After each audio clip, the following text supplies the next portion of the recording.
décret de la dernière séance du Concile des Trente ratifie qu'il est légitime d'utiliser des images pour raconter les Saintes Écritures. En consonance avec les conciles précédents, il estime que les images saintes instruisent les personnes illettrées, aident celles dont la mémoire des faits à se souvenir et émeuvent les fidèles. Toutefois, les images doivent être conformes aux sources écrites officielles et la responsabilité de leur décorum incombera désormais à l'évêque. Cet édit va inciter les théologiens à rédiger des traités sur les images saintes. Clément VIII ira même jusqu'à commander au cardinal Gabriele Paleotti un index d'images interdites, afin d'établir une censure comparable à celle des textes. Cependant, la mort du prélat, survenue en 1597, laisse les projets inachevés. Chez les catholiques, les saints vont rester, tout comme la Vierge Marie, des modèles de conduite et des médiateurs dont il faut demander et remercier l'intervention bienfaisante et qu'il faut remercier ensuite. Les canonisations, contrôlées et approuvées désormais par l'autorité papale, prolifèrent depuis le début du XVIIe siècle.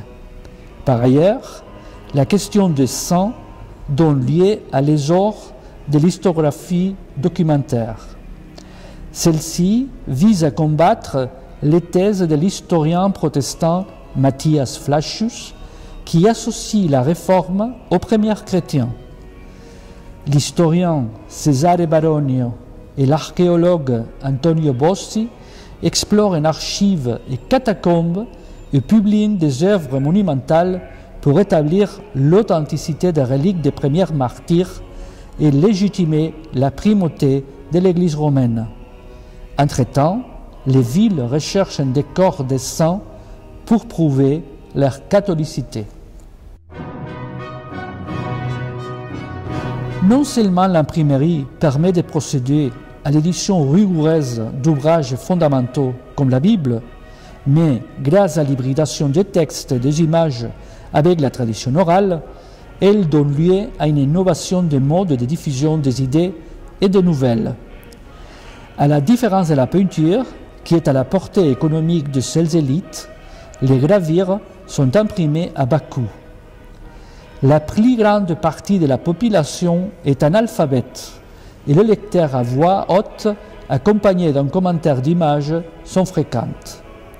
Ces modalités de communication élargissent le public potentiel d'ouvrages imprimés et gravés, estampes comprises, très important pour propager et sédimenter la doctrine.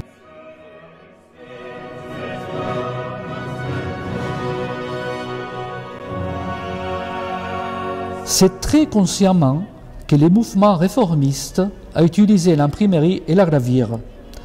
Pour Luther, la possibilité d'imprimer est un don de Dieu. On en exploite pour la première fois les potentiels de diffusion massive. Même si Luther s'opposait à l'idolâtrie des images, il appréciait les potentiels éducatifs de l'art et des artistes comme Dürer et Cranach se sont mis au service de ses idées. Par ailleurs, la traduction de la Bible dont Luther a terminé la version allemande en 1534 a stimulé l'imprimerie et l'alphabétisation. Grâce aux mots et aux images imprimées, la réforme s'est vite diffusée aux Pays-Bas, en France et en Angleterre, entre autres.